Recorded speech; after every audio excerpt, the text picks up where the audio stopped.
cycle.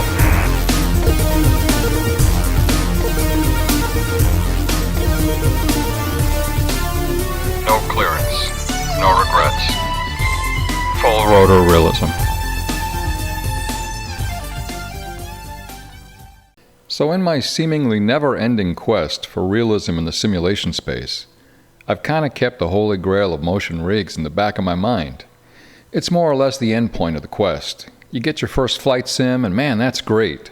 And if you really like it, you get VR. And wow, that's literally a game changer. Well, now you need proper peripherals because you want to complement the experience. And what's this? Vibration? Oh my god, this now feels so real. And then there's this. These things are expensive and a big commitment. Arguably the biggest single expense of the simulation experience. So it's not a decision one makes lightly. I had debated the question of, if I was going to pursue it, whether buying one or building one made more sense. But then on social media, I saw an opportunity I couldn't easily pass up. Someone local to me was selling their old DOF Reality P6. I'd never gotten a chance to experience one, so it was at least an opportunity to go try it out and see what it was really like. The truth about that is, without tweaking it to your own preferences, the software, the peripherals, the models, it's actually hard to tell. Sure, it moves, but motion and convincing motion are two entirely different things. But I was compelled to accept the proposition. If I ever wanted to have one, this is one that works and is full motion on major discount, especially considering price hikes, tariffs, and shipping. And now, after a few months of having it, as you might expect, I have some thoughts to share on the matter. To be sure, this is my experience of a specific model of a specific manufacturer. Other people will surely disagree with my opinion, but it's a data point. Something for you to consider and think about when following your descent into simulation madness. I thought that if I bought one that was already assembled and proven working, I might do an end run around much of the process of getting things usable. I don't know if I was wrong about that, but I can assure you it was not at all easy to get this thing running. I tried to carefully document how it was put together and how we took it apart so I could load it into my van. Mr. D actually helped me bring it into my place. Even disassembled into chunks, it was really heavy. Even after that, it took several weeks to assemble and configure it for me. How I wanted to isolate motor vibration from my seat, butt kicker vibration from the motor sensors, and how to mount the butt kicker and my do-it-yourself collective to it. It turns out, despite labeling all the cables, I still got them misconnected, and though the platform moved, it moved in ways that didn't make any sense. Pitch changes had weird additional movements to them. Rolls were wrong. It took me a while to realize I had misconnected the cables, and with 6 motor control cables, there are over 700 ways to connect them wrong, and only one way to connect them right. Thankfully, it was designed well enough that connecting them wrong doesn't result in explosions, fire, or even damage. You just don't get the realism you bargained for. Eventually, I figured it out, and again, labeled them much more clearly to make sure I never did that again. And so it's configured, and I fire it up, and, well, there's a lot of issues with it. There were unexpected bumps, jolts, clanks, and eventually bent struts. Turns out there's a laundry list of upgrades one has to do to bring this thing up to speed. Electrical things where you have to open up the boxes and make electrical modifications. Hardware things where you're changing the structure so it doesn't crash into itself or destroy itself. And mind you, this is for an old used one, yes? New ones, I'm told, don't have these issues. But you'll be paying nearly double what I paid for a used one, so perhaps you get what you pay for? Having seen the commentary on social media and from owners of these devices, my take is that this is not a mature market, so to speak. In the sense that it's not like buying a Logitech joystick or a car where there is a long history of design, manufacturing, and servicing. As the guy who sold it to me said, it's very hands-on. Given the technical issues I've already been contending with in the VR space, I had been fighting a natural resistance to acquiring one, knowing it was going to come with its own issues. There's this life principle I'm guided by. The more you complicate your life, the more complicated your life gets. And the flight sim corollary is, The more tech you incorporate into this, the less likely it's all going to work at the same time.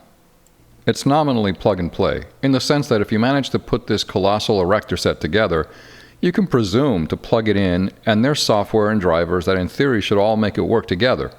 But it's a very big system. There's a huge number of cables, motors, motor drivers, physical structures, and because it's an immature market, in some respects it's under-designed, like a Model A Ford might be. It doesn't have decades of experience to draw from for best practices in robust design. These brackets, for example, are under-designed. These arms push up on the push rods that push the entire structure around. You'd think they'd be pretty sturdy, but getting jerked hard at various angles can bend them and over time weaken and break them. The recommendation is to reinforce them by welding on gussets, which is what I did, which requires taking essentially the entire thing apart, and in the process, I took the sliding nut off one of those worm gears and discovered that the ball bearings are not contained and they'll fall out. There's no easy way to put them back. It's complicated in there. So I had to order a replacement from Ukraine, along with replacement brackets if you're not up for chasing down a welder yourself. Thumbs up to those boys for managing to get me one from an active war zone. There are times when I say to myself, man, I just want to fly. I don't want to be an airframe and power plant mechanic. This thing is complicated enough at this point that you actually have to do pre-flight walk-around, checking all the links and nuts and bolts to ensure that everything is connected and functional. The butt kicker, by comparison, is a single object bolted to your chair. Simple as. Cogging. Yes, immersion braking. I'm going to touch on the issue of cogging. Yes, it's a well-known problem associated with the nature of the motors that run the platform. If you sim drive where you're constantly getting jostled around, or you like getting catapulted off carriers or other similar large motions, you don't notice it. It's only an issue with very minor motion, like in easygoing banks. Any very slight motion is not easily achieved. There's a minimum motion, if you will, built into these motors. You want it to move slowly and smoothly, but all it can do is move a little bit abruptly. It's not a big jolt, but you can feel it. Every time there's a slight motion that should be very smooth, it feels like riding slowly on a bike with knobby tires, or a toddler kicking the back of your Spirit Airlines seat. You can pretend to yourself it's just air turbulence, which actually works. That's what I thought it was at first, until I realized the air turbulence only seemed to happen when I manipulated the controls. The DCS Huey feels much more real, like a big machine, perhaps because of the wobble. Other helicopters less so. Takeoffs, banks, skids are far more convincing than hand-flying long-form level flight or properly smooth approaches. In an earlier video, I postulated that motion and vibration might be roughly equivalent contributors to the immersion pie. And after experiencing both, I stand by that hypothesis. I spent a lot of time hand-coding vibration butt-kicker SimHub files designed for specific model helicopters, and in my opinion, they are a mind-blowing addition to the sim experience. And I've spent some time hand-tuning this motion rig to maximize its contribution. The two sensations are complementary, honestly. One without the other feels odd, especially if you've experienced both. When for whatever reason one aspect is not running, it feels wrong, and I have to climb out of the seat to address the problem. So now that I have them, I don't want to fly without them. It's the full experience, the full Monty.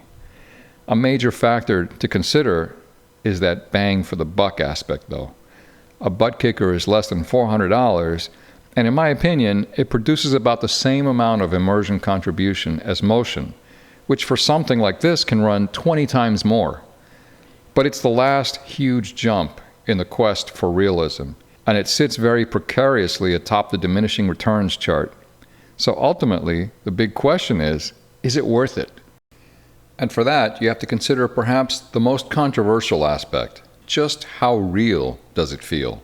I was originally intending to proudly interview Mr. D for his honest appraisal, but after tuning, using, and abusing this thing for a few months, I feel I already have the answer to that question. Never mind the things that are clearly beyond the scope of possibility, like significant G effects. Realistically, all these simulation devices are going to be limited. We can only go so far.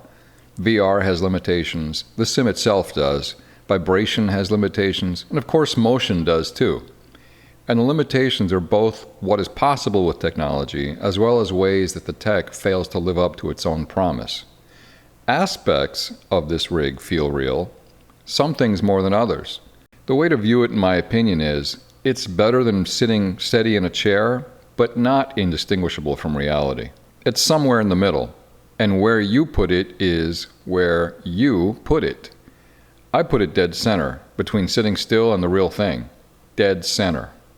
So, is it worth it?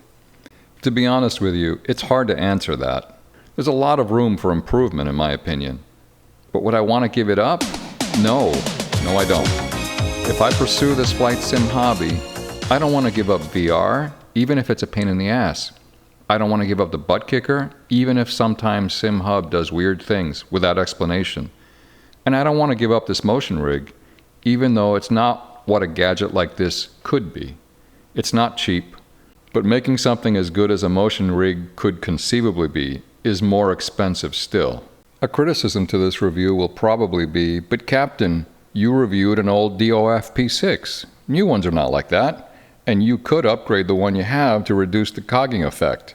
That's true, but at the cost of an additional $3,000 currently, and the colossal amount of hands-on downtime with the Ukraine shipping turnaround time. At some point during the quest, you have to stop and say, good enough. Because like many hobbies and interests, the quest can become an endless money pit. I love getting in after getting out multiple times to adjust this or that, and finally starting up, feeling all the nuances of startup, going full throttle, lifting off, steadying myself, and finally heading off into the sky. Some interests are more than just hobbies. This is the world I grew up in, and this is the virtual world I'm rebuilding just for me. Maybe you can't afford a real star cycle. Maybe you don't want to deal with the very significant hassle of a real star cycle. For people like us, for whom this is a primary hobby, we can significantly dial down the expense, the hassle, and the danger of the real thing, while keeping much of the fun the same. I'll leave it at, no, I don't want to give it up, and I'll let you take that as you will. I look forward to your comments and questions, and until next time, fly it like you borrowed it. Huh? Yeah, boy!